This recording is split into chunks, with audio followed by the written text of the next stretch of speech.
Oke, Bismillahirrahmanirrahim. Assalamualaikum warahmatullahi wabarakatuh. Waalaikumsalam warahmatullahi Ya, ya. Alhamdulillah, alhamdulillah, rabbil alamin. Wa nasta'inu ala dunya waddin. Wassalatu wassalamu ala asrofil anbiya'i wal mursalin sayyidina Muhammad wa ala alihi washabihi ajmain. Amma ba'd. Jadi pertama-tama eh, pada kesempatan hari ini kita akan membahas mengenai menyusun kerangka pemikiran dan hipotesis penelitian. Ya, jadi materi ini merupakan rangkaian dari materi yang sebelumnya ya. Di materi ini merupakan babak akhir dari penyusunan proposal penelitian. Nah, secara garis besar di dalam perangkat penelitian, pertama itu menampilkan ada yang dinamakan dengan identifikasi masalah. Nah, identifikasi masalah ini merupakan suatu proses penting dalam mencari isu atau hal yang akan diteliti. Jadi bentuk identifikasi masalah ini karena dia sifat penelitian ini sifatnya sistematis, tidak boleh melompat-lompat, dimulai dari identifikasi masalah. Nah, tentunya identifikasi masalah ini merupakan hal yang sangat mendasar di dalam penelitian. Nah, kemudian ada yang dinamakan dengan pelingkupan atau scoping. Scoping ini merupakan proses memilah isu-isu yang akan dijadikan objek penelitian. Nah, jadi setelah melakukan identifikasi masalah, kemudian nantinya ada ada pemilah-milahan ya. Jadi ada identifikasi masalah, dari identifikasi masalah itu dalam satu kemudian kita menentukan isu-isu yang dimunculkan dari keseluruhan tren atau isu yang kita dapatkan. Nah, kemudian ada perumusan masalah, menyatakan dugaan atau perakiraan Anda tentang faktor penyebab kenapa masalah itu muncul.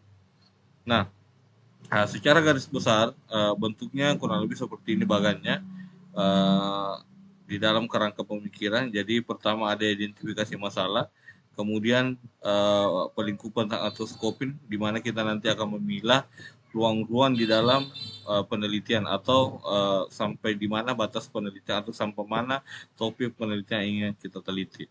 Kemudian ada perumusan masalah, melihat apakah ada hubungan antara A dengan B misalnya. Jadi nantinya kita akan melihat sejauh mana korelasinya, sejauh mana hubungannya dan lain sebagainya. Nah, kemudian setelah itu ada tujuan penelitian. Nah, setelah kita menentukan rumusan masalah, proses selanjutnya adalah menentukan tujuan penelitian. Tujuan penelitian kita bagaimana, kemudian ada hipotesisnya, kesimpulan penelitian, dan saran dari penelitian. Kurang lebih gambaran secara umum penelitian kurang lebih bagiannya seperti ini. Kerangka teori atau kerangka konsep, kerangka teori dan hipotesis. Nah, jadi dalam menyusun kerangka pemikiran, Anda perlu memahami dengan baik tentang teori dan hipotesis. Artinya sebelum kita melakukan penelitian dari identifikasi masalah, kemudian perumusan masalah, penentuan variabel, kita harus memahami keseluruhan dari semua itu, ya. Apa variabel yang kita angka, apa pengertiannya, kemudian berjalannya penelitian ini bagaimana alurnya, bagaimana dinamikanya dan sebagainya.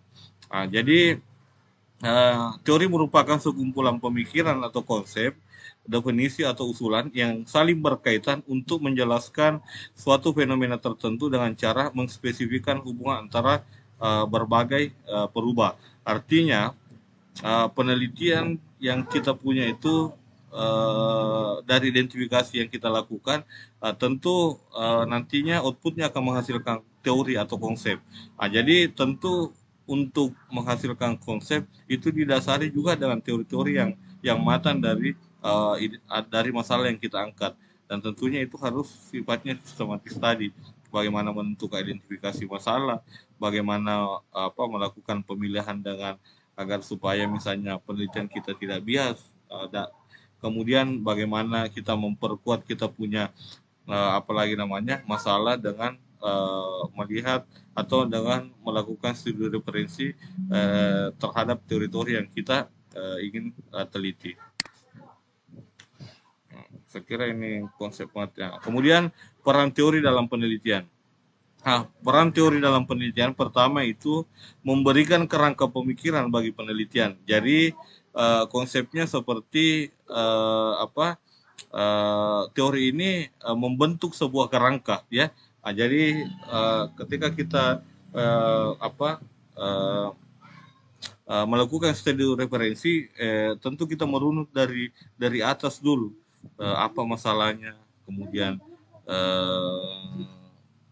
apa pelingkupan misalnya masalah yang kita angkat, karena tidak biasanya masalah itu kan bersifat umum, harus kita spesifikkan dulu sehingga setelah kita spesifikkan kita menentukan variabel-variabel yang kita angkat. Dari variabel yang kita angkat nanti kita mencari teori yang mendukung terhadap variabel tersebut. Nah, teori yang kita dapatkan atau di dalam atau nantinya termaktub dalam proposal atau skripsi itu tinjauan kepustakaan, itu nantinya akan membentuk kerangka pemikiran, ya, bagaimana cara untuk peneliti sampai kepada tahap akhir dari penelitian atau kesimpulan dari penelitian itu. Nah, itu didapatkan dari teori. Kemudian membantu peneliti dalam menyusun hipotesis penelitian, ya. Nah, jadi teori ini juga berguna untuk istilahnya menebak atau memprediksi kita punya hasil dari penelitian. Hipotesis itu adalah prediksi sementara, ya. Nah, jadi ada prediksi sementara. Nah, jadi kalau misalnya Anda pernah melihat penelitian, ada yang dinamakan dengan hipotesis nol, ada yang dinamakan dengan hipotesis alternatif. Hipotesis nol ini disebut nanti di situ prediksinya menyatakan tidak ada hubungan. Kemudian hipotesis alternatif itu menyatakan ada hubungan. Jadi statementnya itu nanti hipotesis A itu menyatakan ada hubungan. Nah, hipotesis nol itu menyatakan tidak ada hubungan. Nah, kemudian yang selanjutnya adalah memberikan landasan yang kuat dalam menjelaskan dan memaknai data dan fakta. Nah, jadi teori juga ini nantinya akan apalagi namanya akan merunut kepada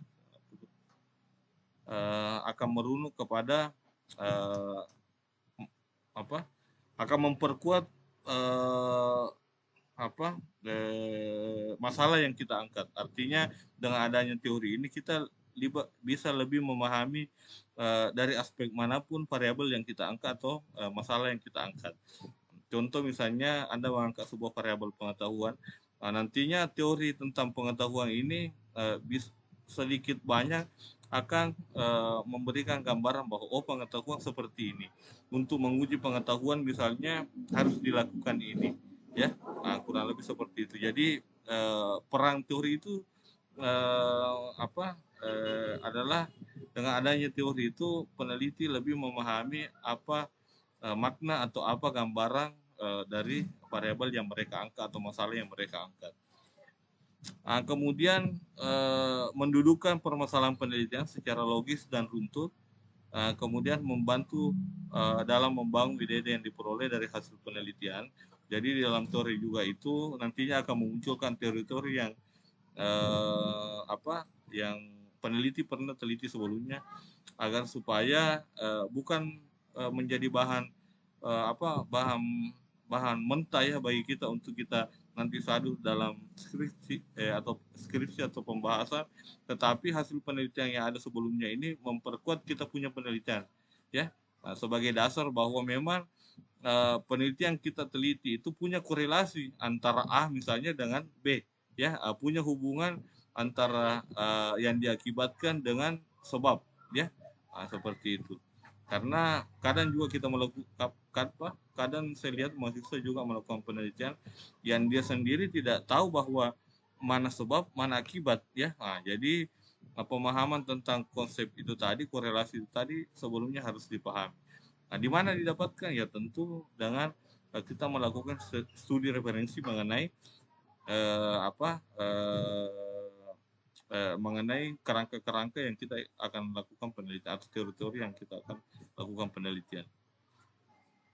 Nah, kemudian yang selanjutnya adalah memberikan acuan dan menunjukkan jalan dalam membangun kerangka pemikiran. Kemudian memberikan dasar-dasar konseptual dalam merumuskan definisi operasional.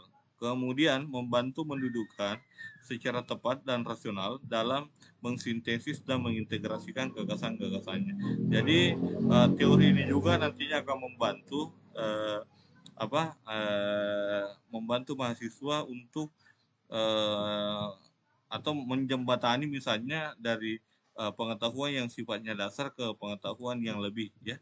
Nah, jadi lebih kepada konsep memahami, karena kalau kita berbicara mengenai teori pengetahuan, ada yang sekedar tahu tetapi belum sampai kepada tahap memahami. Jadi teori ini nantinya akan memperkuat atau menjadi bahan kita untuk lebih memahami kita punya penelitian. Kemudian selanjutnya prosedur penyusunan teori. Tahapannya itu yang pertama adalah melakukan kajian pustaka. Kalau di dalam proposal ini, kajian pustaka ini ada di bab 2, ya.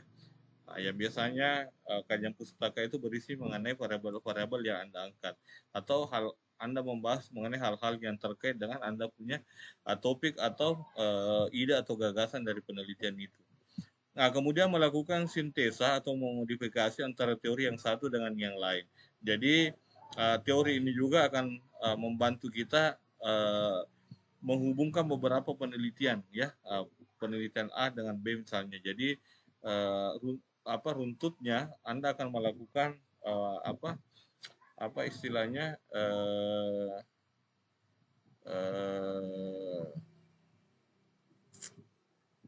melakukan sintesa atau modifikasi antara teori yang satu dengan yang lain. Artinya teori ini nantinya akan menjadi alat untuk Anda menghubungkan teori yang satu dengan yang lainnya misalnya, ya. Jadi istilahnya peleburan dari beberapa teori yang misalnya kita dapatkan, atau peleburan dari beberapa penelitian yang kita temukan. Kemudian menyusun sendiri kerangka pemikiran secara logis, runtut, dan rasional. Yang ini yang biasa menjadi kurangnya kita sebagai peneliti, ya, karena kadang belum terbentuk suatu kerangka pemikiran, sudah kita buat kerangka konsep dari penelitian itu.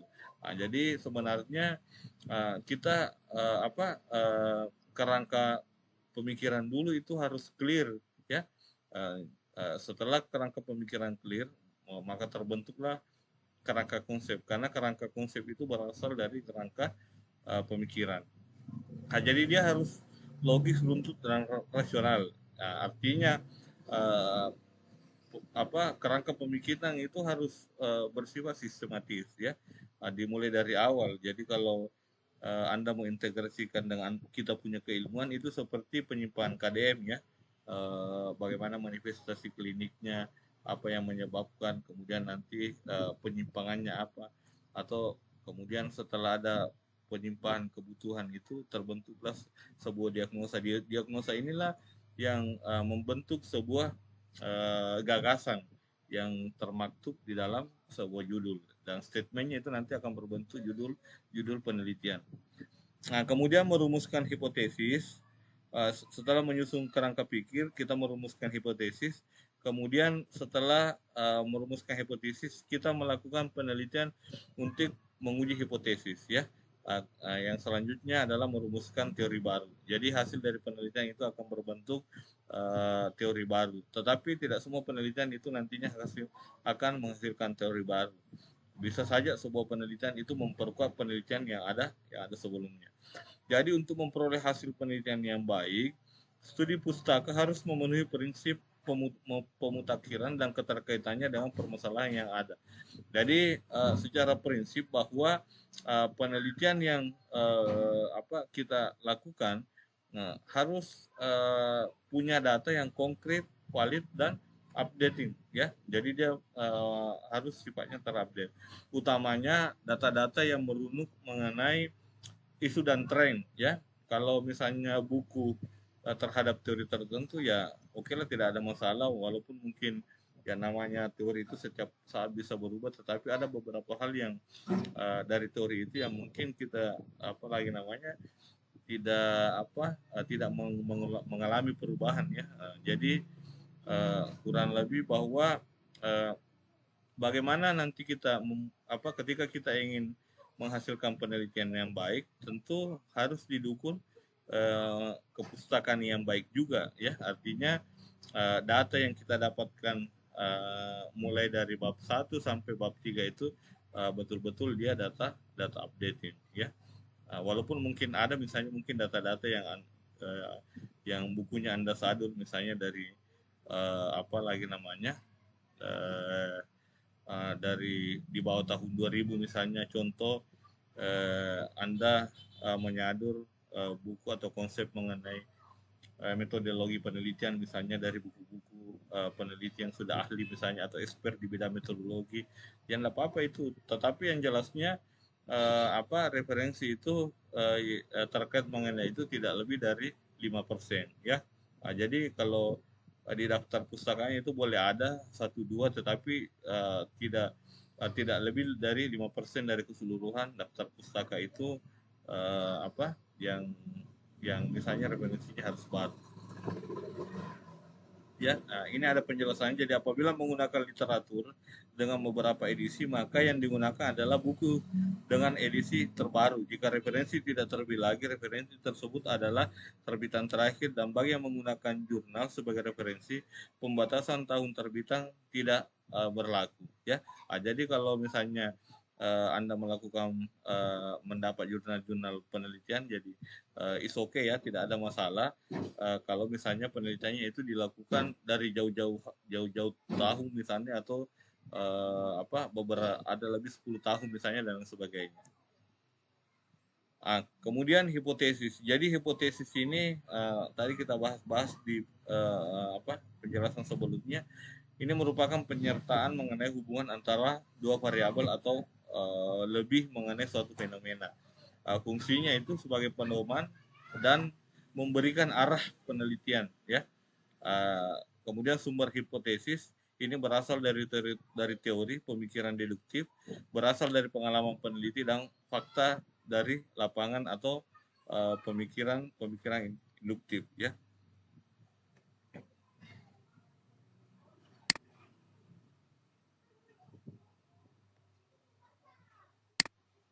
Kemudian selanjutnya adalah kriteria hipotesis. Dia dinyatakan dalam kalimat yang menyatakan hubungan dua variabel atau lebih. Kemudian dilandasi oleh argumentasi yang kuat berdasarkan teori. Kemudian mendorong untuk melakukan pengujian testable ya.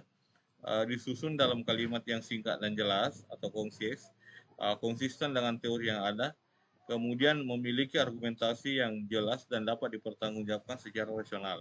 Jadi biasanya kalau kita berbicara mengenai hipotesis ini nanti akan ada panduannya ya. Jadi hal ini biasanya menjadi sebuah keharusan, dan biasanya model penempatan hipotesis ini berbeda-beda, tetapi statementnya itu sama ya. Jadi kalau ada kata-kata yang mengatakan bahwa ada hubungan antara tingkat pendidikan dengan mobilitas sosial, ini contohnya ya, bisa saja misalnya variabel yang lain dengan misalnya mobilitas sosial ya, berarti itu dinamakan hipotesis alternatif. Nah, apa-apa nanti setelah selesai mata kuliah ini adik-adik bisa nanti studi referensi ya, melihat buku-buku metodologi. Nah, saya kira kalau betul-betul kita mendalami mengenai apalagi namanya hipotesis ini, mengenai penelitian ini, saya yakin dan percaya Anda akan tertarik. Dan kenapa? Kalau kita berbicara di era sekarang ini lebih kepada bagaimana seorang yang memiliki pendidikan tinggi atau dalam hal ini profesi, yang dituntut adalah bagaimana dia selalu melakukan kebaharuan, entah itu sifatnya dari tindakannya, dari attitude-nya dan lain sebagainya, sehingga sangat dimungkinkan bagaimana setiap saat kita bisa melakukan penelitian-penelitian tertentu. Kemudian tipe dan bentuk hipotesis ini tadi beberapa saya jelaskan. Ada hipotesis substansif ya dengan hipotesis statistik, kemudian ada hipotesis nol, ada hipotesis alternatif, ada hipotesis direksional dan ada hipotesis unidireksional. Kemudian ada hipotesis substantif, disebut juga sebagai hipotesis penelitian. Kalau hipotesis substantif ini biasanya lebih banyak mungkin didapatkan pada penelitian-penelitian gambaran, dan tidak perlu ada menyatakan ada atau tidak ada hubungan, karena pada prinsipnya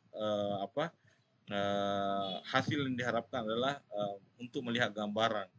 Kemudian hipotesis statistik merupakan hipotesis dalam konteks perhitungan statistik, ya. Jadi namun dari kesekian banyaknya hipotesis yang ada di sini, nanti yang kita gunakan di program studi S1 keperawatan itu kita mau menggunakan hipotesis nol atau dan hipotesis alternatif, ya, HO atau H1. Yang kalau HO-nya itu tidak ada perbedaan atau tidak ada hubungan, kemudian HA-nya atau H1-nya itu ada perbedaan atau ada hubungan, ya. Kemudian yang selanjutnya variabel penelitian. Variabel penelitian ini adalah merupakan objek penelitian. Nantinya variabel dari penelitian ini akan menjadi fokus utama dari penelitian. Kenapa saya katakan fokus utama? Karena no variable no riset, ya. Jadi kalau tidak ada variabel, tidak ada penelitian. Jadi begitu pentingnya yang dinamakan dengan variabel. Jadi dia merupakan objek penelitian. Apa yang menjadi pusat perhatian peneliti atau masalah yang dipecahkan lewat penelitian.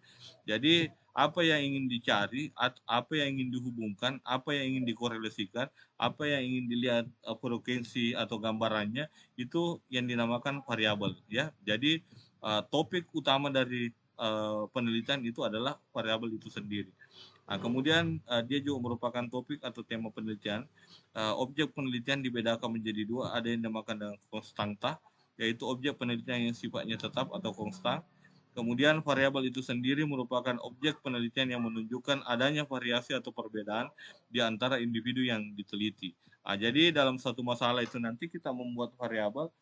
Variabel itu karena dia sifatnya variasi, jadi dari apa yang statement yang kita sampaikan itu nanti akan menghasilkan persepsi yang yang multi, ya. Yang multi ini nanti kita akan skopin atau kita buat pemilahannya. Contoh kita membahas mengenai misalnya faktor-faktor. Jadi kalau kita berbicara mengenai faktor-faktor terhadap kejadian A misalnya, jadi kita berbicara mengenai beberapa variasi variabel. Jadi variasi variabel itu bisa berupa misalnya sikap, bisa berupa umur, bisa berupa pengetahuan dan lain sebagainya, ya. Jadi tergantung nanti kebutuhan dari penelitian kita itu nantinya. Itu yang dinamakan dengan variabel atau variasi. Kemudian variabel itu sendiri, walaupun mungkin nanti variabel itu ada banyak, ya, ada banyak apalagi namanya, ada banyak pembagiannya, dan hanya sebagian atau segelintir dari pembagian variabel itu yang mungkin nanti Anda banyak akan gunakan. Ini beberapa, tapi nanti bisa saya dibaca saja, ya. Saya jelaskan saja yang mungkin nanti lebih banyak Anda gunakan, ya. Dari beberapa contoh variabel yang tadi ada di slide ini, nanti Anda akan lebih banyak menggunakan ada yang dinamakan dengan variabel bebas dan variabel terikat, ya. Variabel bebas ini atau variabel independen ini merupakan variabel yang menjadi menjadi sebab, ya. Jadi dia tidak terikat apapun karena dia menyebabkan, ya. Jadi lawannya itu adalah variabel terikat yang disebabkan. Jadi terikat itu ada karena ada yang bebas tadi, ya. Jadi dia yang mempengaruhi. Jadi terikat ini karena ada sebab, akibat karena ada sebab. Jadi yang dinamakan atau bahasanya mungkin nanti yang lebih banyak Anda kenal itu variabel independen. Itu variabel yang yang menyebabkan, ya. Kemudian yang disebabkan itu variabel dependen atau variabel terikat, ya. Jadi kalau misalnya Anda buat penelitian ada hubungan antara A dengan B misalnya. A ini merupakan variabel independen ya, dan B ini merupakan variabel dependen. A ini mempengaruhi B ya.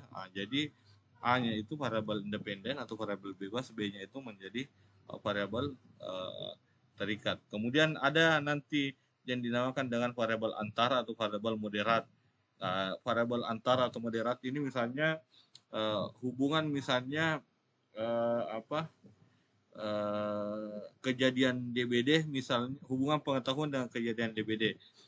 Jadi pengetahuan ini mempengaruhi DBD tadi. Jadi kalau kita tadi masukkan di variabel itu, pengetahuan itu menjadi variabel bebas ya.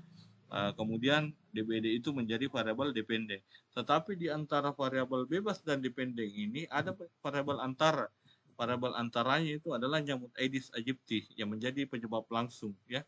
Karena kan misalnya DBD itu tidak mungkin terjadi kalau tidak pernah digigit ya. Pengetahuan itu kenapa dia menjadi sebab, karena dia menjadi sebab yang tidak langsung. Artinya kalau orang tidak tahu misalnya penyakit Aedes aegypti itu menjadi apalagi namanya merupakan penyebab nyamuk, pasti dia tidak akan mencegah. Jadi kalau dia tidak tahu pasti akan mengalami DBD. Kurang lebih seperti itu ya. Jadi variabel apalagi namanya variabel antara itu di tengah-tengah antara variabel bebas dan variabel terikat.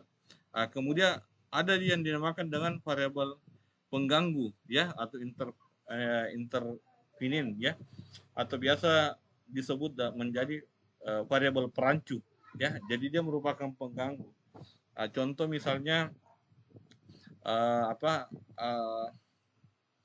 pengaruh misalnya teknik relaksasi nafas dalam dengan nyeri ya. Jadi kalau misalnya Anda kemarin misalnya praktek bagaimana caranya untuk mengurangi nyeri, kita melakukan misalnya teknik relaksasi nafas dalam.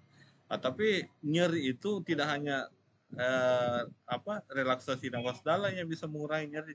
Ada banyak yang bisa mengurangi nyeri, misalnya misalnya lingkungan, obat, dan lain sebagainya. Jadi ya variabel di luar dari apalagi namanya relaksasi nafas dalam itu tadi menjadi variabel pengganggu atau variabel perancu. Jadi mungkin bagaimana caranya untuk dia tidak menjadi pengganggu ya, kita homogenkan, kita punya apalagi namanya sampel ya. Jadi kalau misalnya dia menjadi tidak pengganggu, contoh misalnya obat. Jadi kalau misalnya kita mau teliti supaya obat kelihatan tidak berpengaruh, kita apalagi namanya semua pasien harus makan obat yang sama ya. Jadi nanti kita tinggal lihat ataukah misalnya pasien tidak makan obat sama sekali. Jadi semua pasien yang kita teliti tidak boleh ada yang makan obat sampai selesai misalnya kita lakukan perlakuan ya. Kurang lebih seperti itu ya. Kemudian sampai di sini ada yang mau ditanyakan? Ada yang mau bertanya? Silakan. Ada? Ya. Kemudian selanjutnya adalah penelitian yang tidak memiliki hipotesis. Tadi ini saya jelaskan ya, ada beberapa penelitian yang tidak memerlukan hipotesis. Seperti misalnya kalau Anda pernah ke perpustakaan itu ada penelitian yang judulnya misalnya gambaran terhadap misalnya pelayanan A dan lain sebagainya. Gambaran misalnya manajemen ini dan lain sebagainya.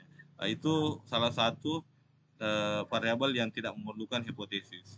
Jadi penelitian dengan metode deskriptif, historis, filosofis, pelacakan, evaluasi, dan tindakan biasanya tidak memerlukan hipotesis. Jadi kalau kita hanya mau melihat misalnya seberapa sering misalnya responden melakukan kebiasaan tertentu tanpa mau melihat kenapa dia melakukan atau apa efek dari perlakuan itu yang dinamakan dengan variabel penelitian yang tidak memerlukan hipotesis. Kemudian penelitian yang hanya menggunakan satu variabel boleh menggunakan atau tidak menggunakan hipotesis. Jadi kalau satu variabel kan tentu tidak ada sebab dan tidak ada akibat ya. Jadi apa yang perlu dihubungkan, karena karena kalau kita flashback tadi dengan beberapa penjelasan sebelumnya bahwa penelitian hipotesis itu memerlukan dua variabel atau lebih ya. Jadi kalau hanya satu variabel tidak perlu misalnya kita menggunakan hipotesis.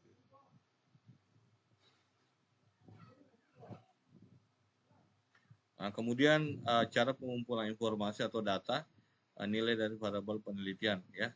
Jadi mungkin saya kira ini nanti dibaca saja ini. Saya kira tidak ada masalah ini. Ini beberapa contoh kuesioner ya.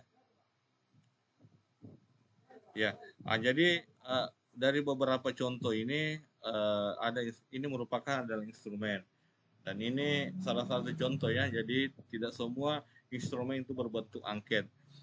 Instrumen itu bisa berbentuk observasi. Contoh misalnya ada skala yang mau mengukur misalnya skala nyeri. Kadang kita melihat ekspresinya. Jadi yang dilihat itu hanya gambarnya. Ketika misalnya dia ekspresinya begini, dia berada pada skala apa. Nah, itu yang dinamakan dengan observasi ya. Bisa juga menggunakan misalnya teknik apalagi namanya kuesioner ya, seperti angket ini, tapi angket biasanya ini lengkap ya. Kalau kuesioner itu lumayan tidak ribet dan biasanya banyak digunakan di penelitian-penelitian keperawatan. Jadi kuesioner bisa dilakukan kuesioner entah itu misalnya dengan membagi, atau misalnya kuesioner itu kita yang isi, atau misalnya responden yang isi. Kemudian bisa juga kita melakukan survei, yang surveinya itu melakukan wawancara. Untuk beberapa misalnya penelitian mungkin diperlukan wawancara karena ada beberapa hal mungkin yang misalnya data itu biasanya tidak bisa kita dapatkan secara keseluruhan kalau kita hanya membuat pertanyaan yang sifatnya tertutup ya. Yang tertutup yang saya maksud di sini, ada pertanyaan kemudian dia menjawab, tidak perlu menjelaskan ya. Saya kira mungkin itu ya untuk pertemuan kita hari ini ya. Mungkin karena ini kita punya pertemuan terakhir. Tugasnya kemarin sudah dikumpul ya, sudah kumpul semua tugasnya ya. Jadi besok ada finalnya.